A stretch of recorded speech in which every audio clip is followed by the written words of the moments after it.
This is from the Ross Tucker College Draft Podcast. Emory Hunt on the Browns' fourth-round picks.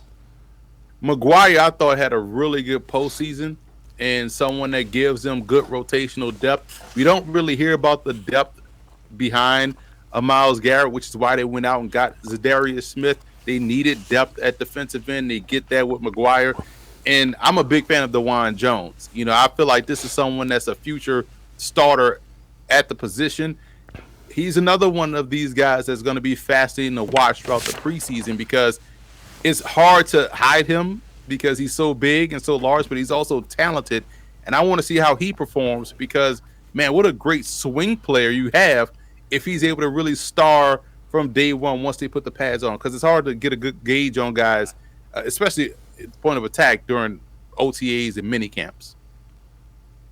And Tom, there's an opportunity here for Jones, and Bill Callahan is going to try to work his magic with this young man. It's a big project, Dave. Literally a big project. It's going to be, I don't think they view Dawand as, knock on wood, there's not a major injury that forces him to have to get on the field this year. I think he is literally going to be, a 2-year project for this team. And I hope he's, up to sticking with it.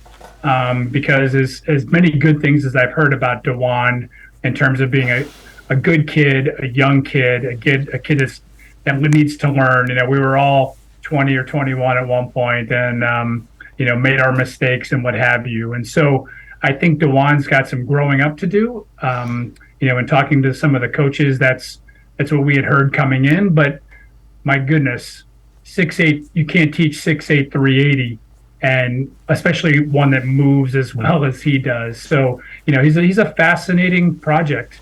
And if there's one guy who's going to fix him or get him right and get him ready to play, it's Bill Callahan. And we've already seen, some of that interaction during OTAs and minicamp where we saw some of the one-on-one stuff that he was doing with Dawand. We saw Jones have a rough first day where he had to take himself off the field and he got sick to his stomach and he wasn't in good condition. So you have to hope that he was one of those guys, Dave, that, during minicamp, it kind of sunk in with him that, hey, this can be my future. This can be my career. This is a job. I need to be a professional. So you would hope that in those, whatever it is, the 6 weeks or whatever, between minicamp and the start of training camp, he really takes it seriously and he gets himself into great shape because I think the Browns really see him as, somebody that can help them out in the long term. It's not going to, like I said, I don't expect it to happen this year or next, but, to the point that the gentleman made before, they do need that kind of a swing tackle because we've seen that over the last couple of years, right? One injury or two injuries and suddenly you're moving people all over that line. So you need a guy who you can put in and help you out at either right or left tackle. And I think the Browns view Jones as a potential guy to do that.